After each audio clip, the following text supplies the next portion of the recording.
जय श्री राम दोस्तों, कैसे हो आप सभी लोग। आशा करता हूं सभी स्वस्थ होंगे और मस्त होंगे। देखिए, अपन पढ़ रहे थे मेवाड़ का इतिहास और पिछली क्लास से अपन ने चर्चा की थी महाराणा कुंभा के बारे में। और कुंभा के बारे में अपन ने चर्चा करते हुए एक बहुत महत्वपूर्ण युद्ध के बारे में चर्चा की थी, वो था सारंगपुर का युद्ध। और उस युद्ध के बारे में अपन ने देखा था कि सारंगपुर का युद्ध दो महत्वपूर्ण रियासतों मेवाड़ और मालवा के बीच में लड़ा गया था।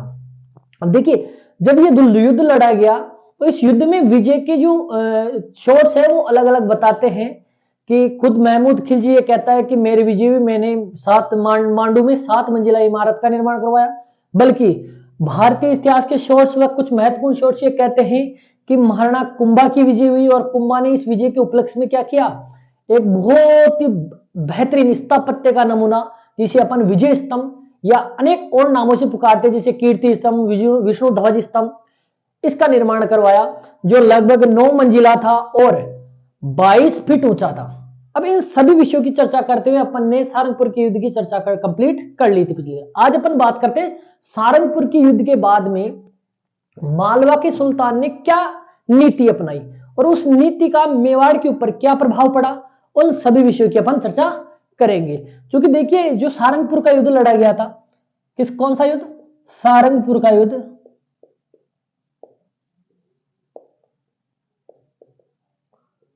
कब लड़ा गया था, 1437 ईस्वी में लड़ा गया। ठीक बात, ये बहुत महत्वपूर्ण पॉइंट है, ध्यान रख लेना।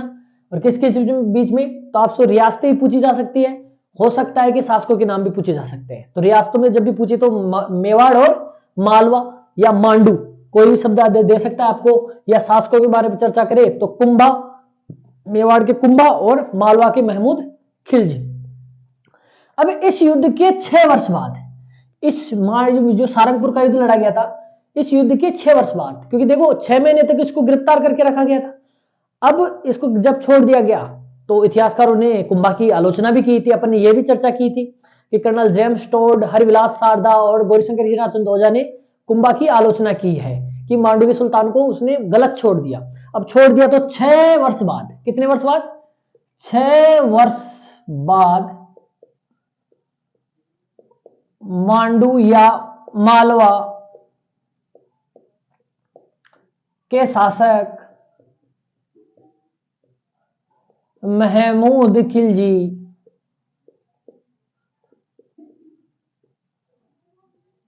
ने अपनी पराजय का बदला लेने के लिए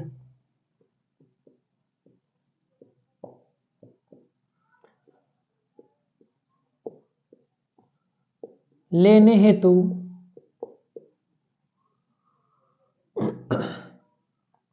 मेवाड़ पर आक्रमण किया।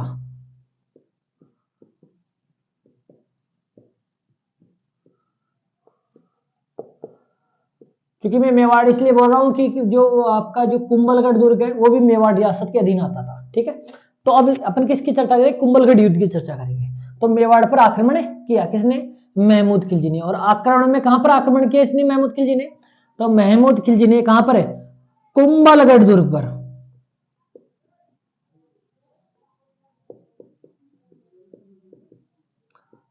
कहां पर आक्रमण, कुंभलगढ़ दुर्ग पर आक्रमण किया। कब, 37 के बाद में 6 साल जोड़ो, 38, 39, 40, 41, 42, 43, यानी 1443 ईस्वी में क्या किया इसने, कुंभलगढ़ पर आक्रमण किया। तो यह भी पूछा जा सकता है कि कुंभलगढ़ का पहला युद्ध कब लड़ा गया, 1443। इसके बाद में जब महाराणा प्रताप थे उसमें भी कुंभलगढ़ में आक्रमण हुए थे, तो उनकी भी चर्चा करेंगे।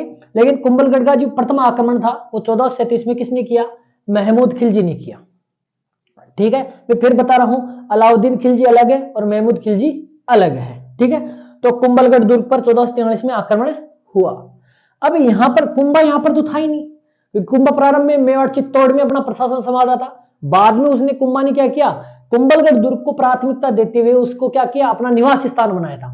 ठीक है, तो कुंभा जब यहां पर नहीं था तो यहां पर कुंभलगढ़ दुर्ग में मेवाड़ की सेना का नेतृत्व कौन कर रहा था,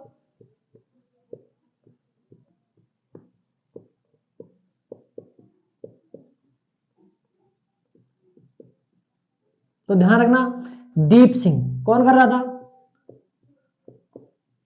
ये चीज आप ध्यान रखना।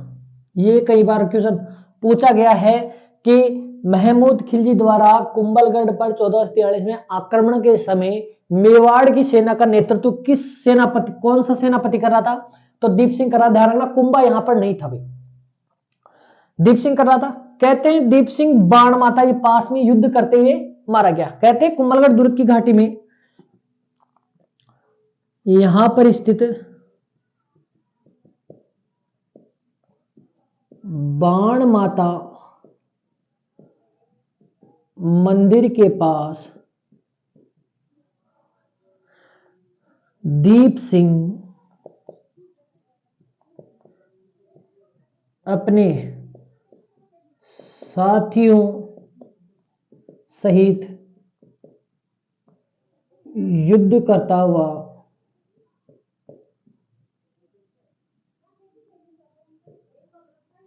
मारा गया। तो ये पूछा जा सकता है कौन मारा गया था इसमें? तो दीप सिंह मारा गया। अपने बहुत से महत्वपूर्ण सेना सैनिकों के साथ क्या हुआ? साथियों के साथ मारा गया। जब सेनापति मर गया, कुंभलगढ़ मेवाड़ की सेना नेतृत्व करने वाला मर गया, तो इसका मतलब कुंभलगढ़ क्या हो गया? अधिकार कर लिया। महमूद खिलजी ने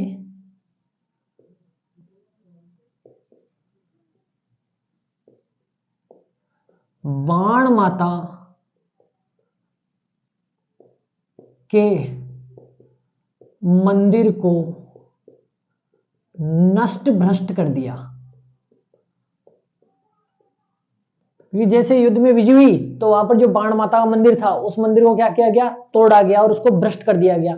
बाण माता की मूर्ति को तोड़कर महमूद खिलजी ने क्या किया? उसका कसाईयों में मांस तोलने के लिए उसको दे दिया और वहां पर स्थित नंदी की मूर्ति को तोड़कर उसका चूना बनाकर उस चूने को पकाकर राजपूतों को पान में खिलाया।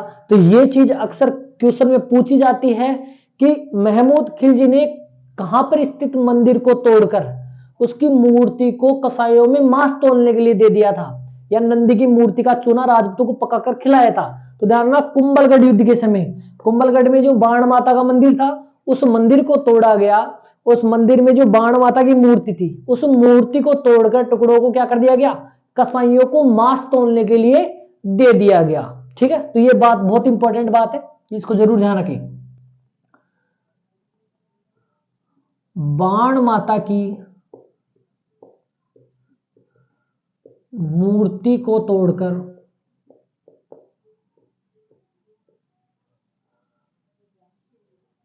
महमूद खिलजी ने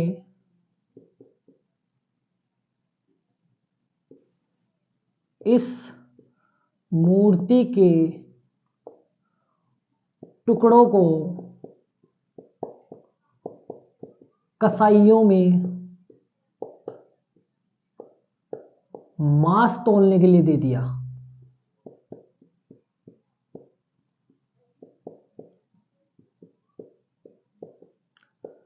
तथा नंदी की मूर्ति को तोड़कर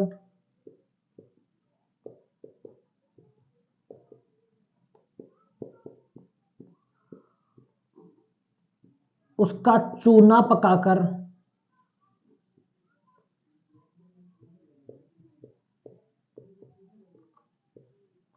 राजपूतों को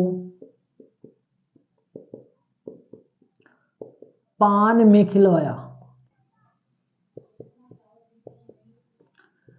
ठीक है, तो इस प्रकार जो ये घटनाक्रम है ये आपको ध्यान रखना है कि कुंभलगढ़ युद्ध में आक्रमण के समय क्या घटनाक्रम था। तो मेवाड़ की सेना का नेतृत्व कौन कर रहा था? दीप सिंह कर रहा था। और यहाँ पर स्थित बाण माता के मंदिर के पास ही युद्ध करता हुआ दीप सिंह मारा गया। जब मारा गया तो बाण माता के मंदिर को तोड़ा गया, उसे नष्ट भ्रष्ट कर दिया गया। बाण माता की जो मूर्ति थी उस मूर्ति को तोड़कर महमूद खिलजी ने क्या किया? मूर्ति के टुकड़ों को कसाईयों में मांस तोलने के लिए दे दिया गया। ठीक है, और जो नंदी की मूर्ति थी वहां पर उस नंदी की मूर्ति को भी तोड़कर क्या किया? उस मूर्ति का चूना बनाकर क्या किया गया? उसको पकाकर पान में खिलाया गया। किसको? राजपूतों को। ठीक बात है। अब जब इन्होंने कुंभलगढ़ पर अधिकार कर लिया तो इन्होंने क्या किया? कुंभलगढ़ अधिकार करने के बाद चित्तौड़ की ओर रवाना हो चुके।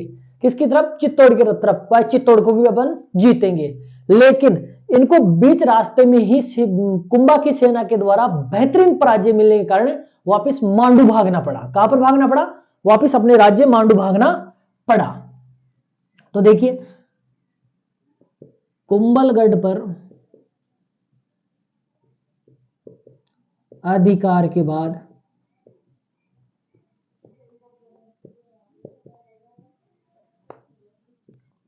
महमूद खिलजी की सेना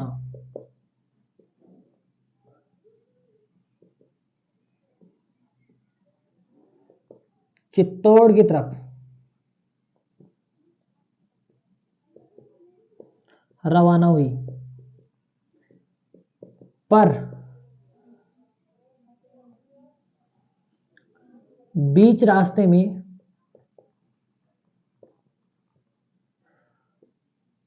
कुंभा की सेना ने इन्हें पराजित कर दिया।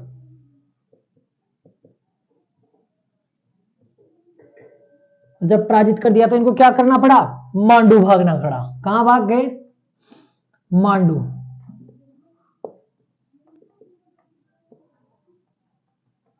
कहां भागना पड़ा रे? मांडू भागना पड़ा। वापिस मेवाड़ से कहां भाग गई है? सारी सेना लेकर मांडू भाग गया। कौन? महमूद खिलजी। लेकिन महमूद खिलजी जब तक शांत नहीं बैठ सकता था जब तक कि ये सारंगपुर की विजय का बदला नहीं ले लेता। तो इसके 3 साल बाद में फिर महमूद खिलजी ने क्या किया? आक्रमण किया। और अब की बार आक्रमण कहां किया गया? तो वो किया गया मांडलगढ़ पर। यह था कुंभलगढ़ पर। अब जो 3 साल बाद में आक्रमण होंगे वो किस पर होंगे? मांडलगढ़ पर। और मांडलगढ़ पर 3 आक्रमण किए गए। कितने आक्रमण किए गए? 3 आक्रमण किए गए। उनमें से एक आक्रमण की अपन चर्चा करेंगे, ठीक है? क्योंकि देखो जो 3 आक्रमण किए गए उनकी जो समय अवधि है वो खास तौर पर अपन को सोर्स के आधार पर पता नहीं चलता है कि किस अवधि में किए। लेकिन एक बहुत मध्यकालीन इतिहासकार है मोहम्मद कासिम फरिश्ता, वो इस संबंध में कुछ तथ्य प्रस्तुत करते हैं। तो उनके आधार पर ही अपन यहां पर कुछ चर्चा करेंगे। तो एक बार आप इसका स्क्रीनशॉट लो ताकि अपन आगे चर्चा करते हैं। तो ये आप जरूर ध्यान रखिए, सारंगपुर का युद्ध किसके बीच में हुआ था और इसके बाद में इस पराजय का बदला लेने के लिए मांडू के सुल्तान ने कहां पर आक्रमण किए? पहला आक्रमण कुंभलगढ़ दुर्ग पर कर दिया। इसके बाद में अब मांडलगढ़ पर करेगा। किस पर? मांडलगढ़ दुर्ग। ये कहां पर है? भीलवाड़ा में। कुंभलगढ़ दुर्ग कहां था? राजसमंद में। और कुंभलगढ़ दुर्ग में स्थित बाण माता के मंदिर को मूर्ति को तोड़कर उसने क्या किया? कसाई में मांस तोड़ने के लिए दे दिया। और नंदी की मूर्ति को तोड़कर क्या किया गया? राजपूतों को उसके चूने को पान में खिलाया। ठीक है, यानी कहने का मतलब ये एक कट्टर मुस्लिम था जिसने क्या किया? अपनी धर्मांधता का परिचय देते हुए हिंदू मंदिरों को और मूर्तियों को तोड़ा। ठीक है, ये जरूर ध्यान रखना किस माता की मूर्ति को तोड़ा गया था? तो बाण माता, और साथ में नंदी की मूर्ति को। अब देखते हैं अपन आगे, देखे चर्चा करते हैं किसकी, यानी इसके 3 वर्ष बाद, यानी कुंभलगढ़ के आक्रमण के 3 वर्ष बाद कुंभलगढ़ के आक्रमण के 3 वर्ष बाद महमूद खिलजी ने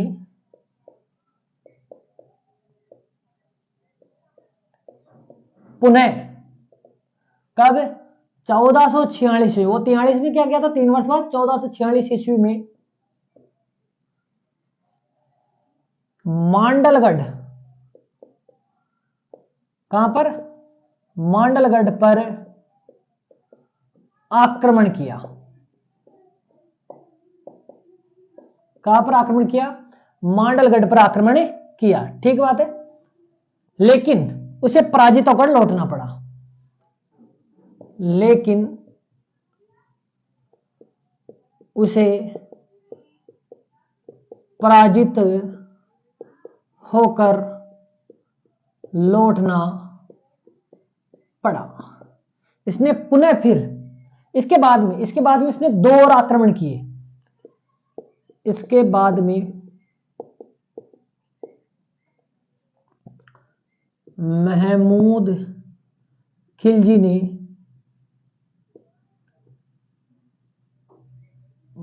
मांडलगढ़ पर 2 और आक्रमण किए।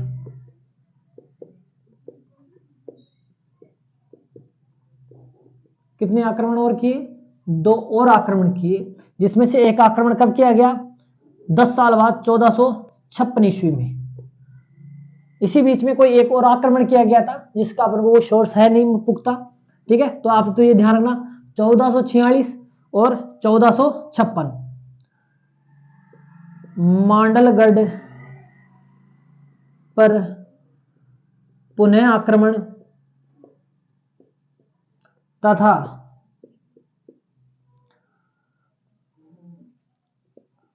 लेकिन कुंभा ने उसे 10 लाख टका देकर पुनः लौटा दिया। यानी ये बार बार आक्रमण कर रहा था, तो कुंभा ये सोचा कि ये बार बार आक्रमण करता है, इसको कुछ हाथ तो लगता है नहीं, तो इसको ऐसे चल ये कर रहे, तू पैसे ले ऐसे कर और मामला रफा दफा कर, चल रवाना हो यहाँ से। मुंह उठाता है, आक्रमण कर देता है, देख के जब भी आक्रमण कर देता है तेरे से कुछ बहादुरी तो होती नहीं है। तो कुंभा ने क्या कर दिया? 10 लाख टका देकर उसको फ्री कर दिया। लेकिन मोहम्मद कासिम फरिश्ता ये कहता है कि कुंभा जब ये कौन महमूद खिलजी जब 5 बार मेवाड़ पर आक्रमण करता है, 5वीं ही बार क्या करता है कुंभा? इसको कुछ धन सामग्री देकर वापस लौटा देता है। ये कहां तक सत्य है, ये अपन को अन्य किसी सोर्स से इस बात का पता नहीं चलता है। तो खैर हो सकता है कि ये केवल मुस्लिम शासक को बढ़ाकर थोड़ा ऊपर उठाने के लिए इस प्रकार की बात कही गई हो, लेकिन मोहम्मद कासिम फरिश्ता ये बात अवश्य कहता है, वो अपन अभी बात करेंगे। तो 10 लाख टका देकर पुनः लौटा दिया, ठीक बात है। तो इस प्रकार जो आपका मोहम्मद कासिम फरिश्ता है, मोहम्मद कासिम फरिश्ता, आप अक्सर किताबों में केवल फरिश्ता शब्द सुनते हो, लेकिन पूरा नाम है मोहम्मद कासिम फरिश्ता, ठीक है। ये कहता है मोहम्मद कासिम फरिश्ता के अनुसार,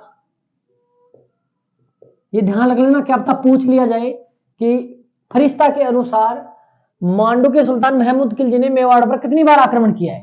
तो 5 बार। कासिम फरिश्ता के अनुसार महमूद खिलजी ने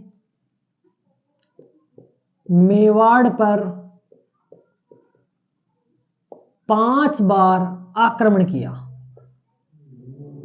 कितनी बार? 5 बार आक्रमण किया। तो कब कब किया? तो अपन अभी देखिए, पहला आक्रमण तो अपन ने देखा सारंगपुर का, तो एक आक्रमण तो सारंगपुर पर, ठीक है, एक आक्रमण सारंगपुर पर, एक कहां पर किया गया? कुंभलगढ़ पर, और 3 आक्रमण कहां किए गए? मांडलगढ़ पर, ठीक बात है। ये 1437 में किया गया, ये 6 साल बाद में 1443 में, और इसके 2 ध्यान रखना 1446 और 1456। एक अपन को पुख्ता जानकारी नहीं, इसी बीच में उन्होंने कोई आक्रमण किया था छोटा मोटा, लेकिन वो पैसे देकर वापस लौटाना पड़ा, ठीक है। तो इस प्रकार मोहम्मद कासिम फरिश्ता के अनुसार किसने? महमूद खिलजी ने चित्तौड़ या मेवाड़ राज्य पर कितनी बार आक्रमण किए?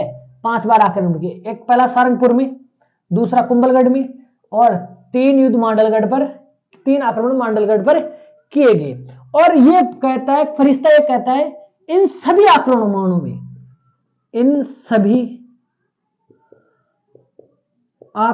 में कुंभा ने महमूद खिलजी को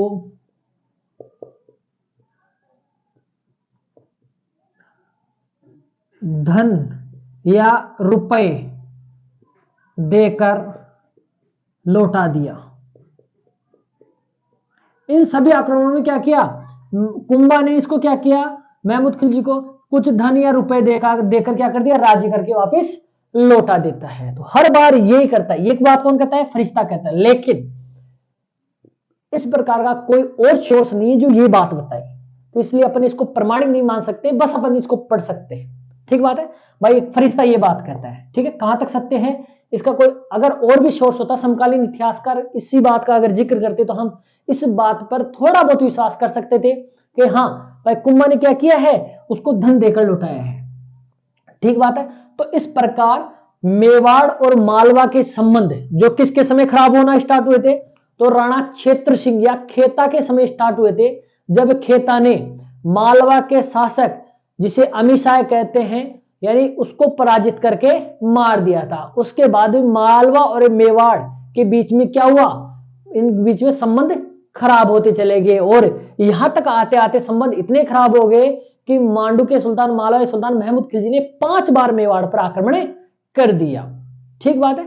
तो ये तो था मालवा और मेवाड़ का संबंध किसके टाइम पर, कुंभा के समय। अभी बाद में भी और भी आक्रमण होंगे, वो अलग अलग शासकों के समय अलग अलग शासक करेंगे। ठीक है। तो ये तो था मालवा और मेवाड़ संबंध। अब अपन अगली क्लास में चर्चा करेंगे मेवाड़ और जोधपुर के बीच में कैसे संबंध थे।